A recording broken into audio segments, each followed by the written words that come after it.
사도신경. 나는 전능하신 아버지 하나님 천재 창조주를 믿습니다. 나는 그의 유일하신 아들 우리 주 예수 그리스도를 믿습니다. 그는 성령으로 잉태되어 동정녀 마리아에게서 나시고 본디오 빌라도에게 고난을 받아 십자가에 못 박혀 죽으시고 장사한 지 사흘 만에 죽은 자 가운데서 다시 살아나셨으며 하늘에 오르시어 전능하신 아버지 하나님 우편에 앉아 계시다가 거기로부터 살아있는 자와 죽은 자를 심판하러 오십니다. 나는 성령을 믿으며 거룩한 공교회와 성도의 교제와 죄를 용서받는 것과 몸의 부활과 영생을 믿습니다. 아멘.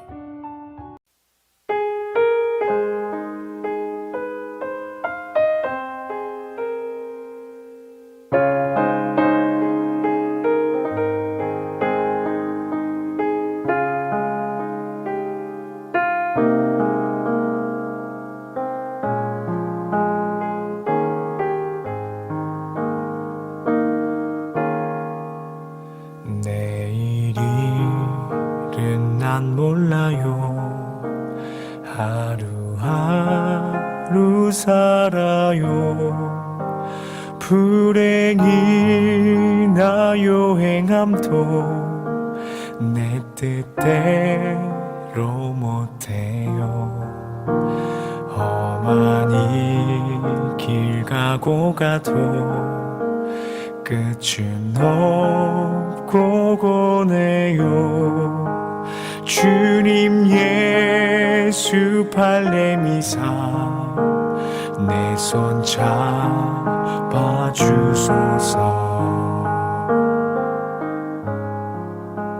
내일 일은 난 몰라요. 장래일도 몰라요. 아버지여 날 붙드사 평탄한 길 주옵소서. 좁은 이 길 진리의 길 주님 가신 그 옛길 힘이 들고 어려워도 찬송하며 갑니다. 성령이여 그 음성을 항상 들려주소서. 내 마음은 정했어요. 변치 않게 하소서.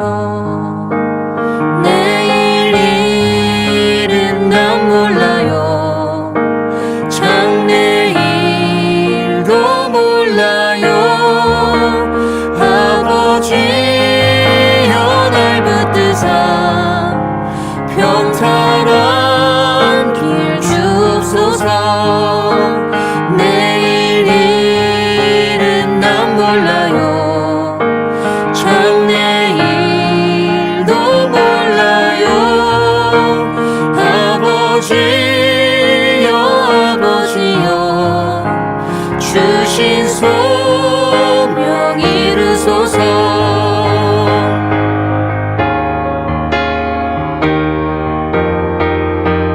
내일 일은 난 몰라요. 장래일도 몰라요. 아버지여 아버지여 주신 소명 이루소서.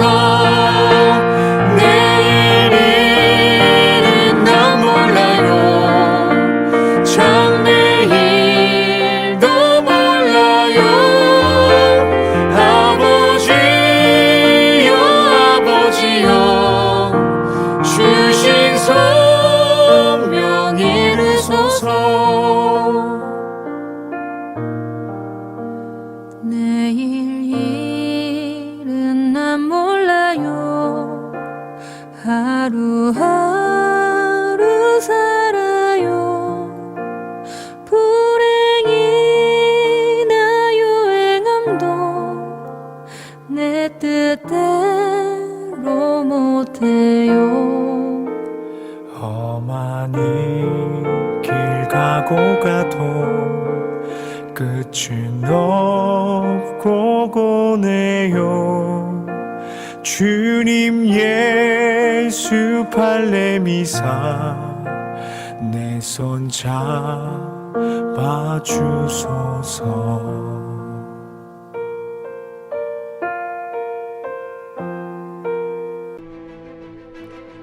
넬의 아들 아브넬과 사울의 아들 이스보셋의 신복들은 마하나임에서 나와 기브온에 이르고, 스루야의 아들 요압과 다윗의 신복들도 나와 기브온 못가에서 그들을 만나 함께 앉으니 이는 못 이쪽이요 그는 못 저쪽이라. 아브넬이 요압에게 이르되, 원하건대 청년들에게 일어나서 우리 앞에서 겨루게 하자. 일어나게 하자. 하매 그들이 일어나 그 수대로 나아가니 베냐민과 사울의 아들 이스보셋의 편에 12명이요 다윗의 신복 중에 12명이라. 각기 상대방의 머리를 잡고 칼로 상대방의 옆구리를 찌르매 일제히 쓰러진지라. 그러므로 그곳을 헬갓 핫수림이라 일컬었으며 기브온에 있더라. 그날에 싸움이 심히 맹렬하더니 아브넬과 이스라엘 사람들이 다윗의 신복들 앞에서 패하니라. 그곳에 스루야의 세 아들 요압과 아비새와 아사헬이 있었는데 아사헬의 발은 들노루같이 빠르더라. 아사헬이 아브넬을 쫓아 달려가되 좌우로 치우치지 않고 아브넬의 뒤를 쫓으니 아브넬이 뒤를 돌아보며 이르되, 아사야, 너냐? 나로라. 너는 왼쪽으로나 오른쪽으로나 가서 청년 하나를 붙잡아 그의 분복을 빼앗으라. 하되 아사헬이 그렇게 하기를 원하지 않고 그의 뒤를 쫓으매 아브넬이 다시 아사헬에게 이르되, 너는 나 쫓기를 그치라. 내가 너를 쳐서 땅에 엎드러지게 할 까닭이 무엇이냐? 그렇게 하면 내가 어떻게 네 형 요압을 대면하겠느냐? 하되 그가 물러가기를 거절하매 아브넬이 창 뒤끝으로 그의 배를 찌르니 창이 그의 등을 꿰뚫고 나간지라. 곧 그곳에 엎드러져 죽음에 아사헬이 엎드러져 죽은 곳에 이르는 자마다 머물러 섰더라. 요압과 아비새가 아브넬의 뒤를 쫓아 기브온 거친 땅의 길가 기아 맞은 쪽 암마산에 이를 때에 해가 지었고 베냐민 족속은 함께 모여 아브넬을 따라 한 무리를 이루고 작은 산 꼭대기에 섰더라. 아브넬이 요압에게 외쳐 이르되, 칼이 영원히 사람을 상하겠느냐? 마침내 참혹한 일이 생길 줄을 알지 못하느냐? 네가 언제 무리에게 그의 형제 쫓기를 그치라 명령하겠느냐? 요압이 이르되, 하나님이 살아계심을 두고 맹세하노니 네가 말하지 아니하였다면 무리가 아침에 각각 다 돌아갔을 것이요 그의 형제를 쫓지 아니하였으리라 하고 요압이 나팔을 불매 온 무리가 머물러 서고 다시는 이스라엘을 쫓아가지 아니하고 다시는 싸우지도 아니하니라. 아브넬과 그의 부하들이 밤새도록 걸어서 아라바를 지나 요단을 건너 비드론 온 땅을 지나 마하나임에 이르니라. 요압이 아브넬 쫓기를 그치고 돌아와 무리를 다 모으니 다윗의 신복 중에 19명과 아사헬이 없어졌으나 다윗의 신복들이 베냐민과 아브넬에게 속한 자들을 쳐서 360명을 죽였더라. 무리가 아사헬을 들어올려 베들레헴에 있는 그의 조상 묘에 장사하고 요압과 그의 부하들이 밤새도록 걸어서 헤브론에 이른 때에 날이 밝았더라.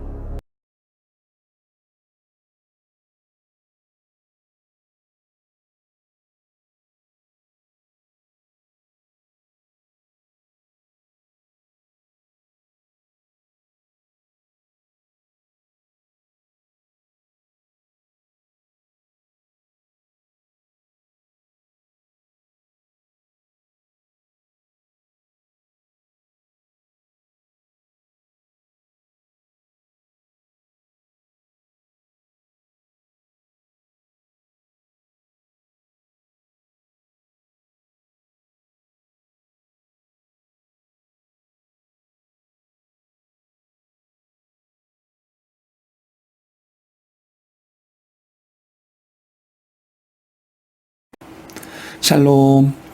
오늘도 우리의 삶이 하나님 마음에 합한 자 되어서 하나님의 은혜와 도우심을 힘입는 복된 하루 될 수 있기를 주님의 이름으로 축복해 드립니다.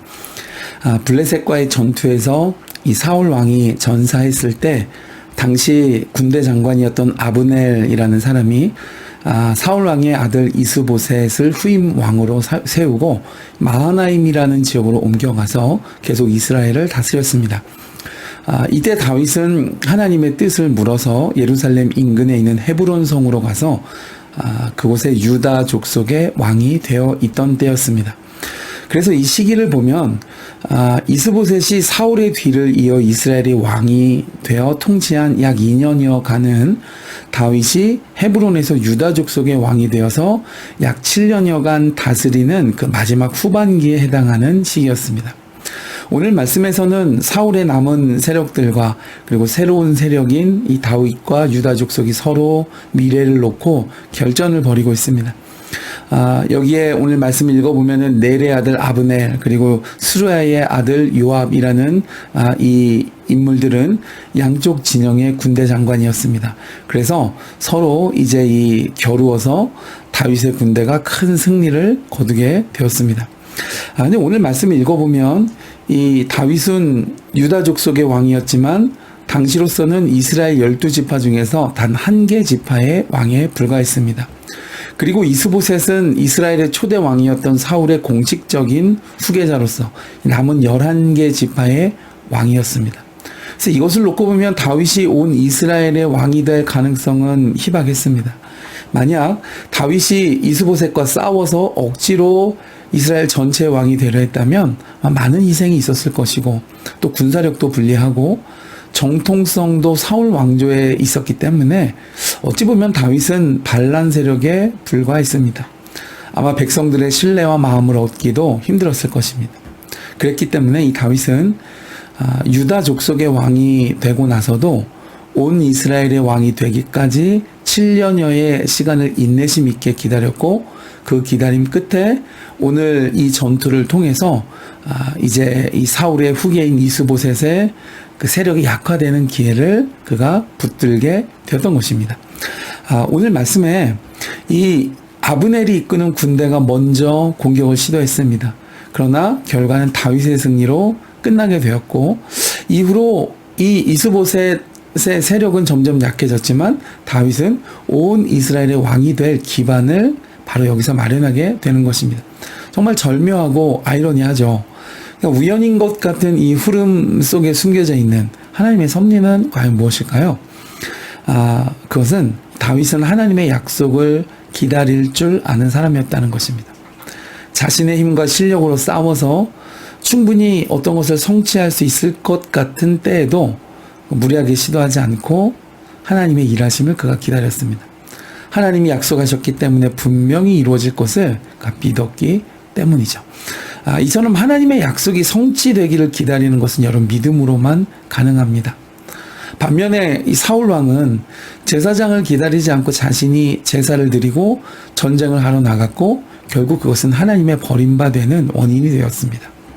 그러나 다윗은 하나님의 약속을 믿고 신뢰하고 있었기에 인내할 수 있었습니다. 모든 상황이 자기에게 불리하고 또 주어진 어떤 환경은 이게 될까 싶지만 하나님을 믿고 신뢰하기에 그가 7년여간을 인내하며 기다릴 수 있었던 것이죠. 하나님이 하실 때를 기다렸던 것입니다. 그렇지 않다면 기회다라고 판단될 때 하나님의 뜻과 시기와는 관계없이 자기 욕심으로 붙잡으려 했을 것입니다. 그러나 오늘 말씀에 하나님께서는 약속을 믿고 기다리는 자의 기다림을 헛되지 않게 하신다라는 것을 우리에게 보여주고 있습니다. 또한 오늘 말씀 중에 이 요압 장군의 용맹한 그 동생 중에 아사헬이라는 사람이 이 격렬한 전투 중에 안타깝게 전사하고 말았습니다. 그러나 겉으로 보이는 것과 달리 그 죽음의 원인은 사실 그 자신에게 있었습니다. 그 상대편 군대 장관 용사였던 아브넬과 싸워 이길 수 있다고 아마 자만했던 것 같습니다. 그런데 이제 그럴 만도 한 것이 18절을 보면 그의 달리기가 마치 들노루같이 빨랐다 그랬습니다.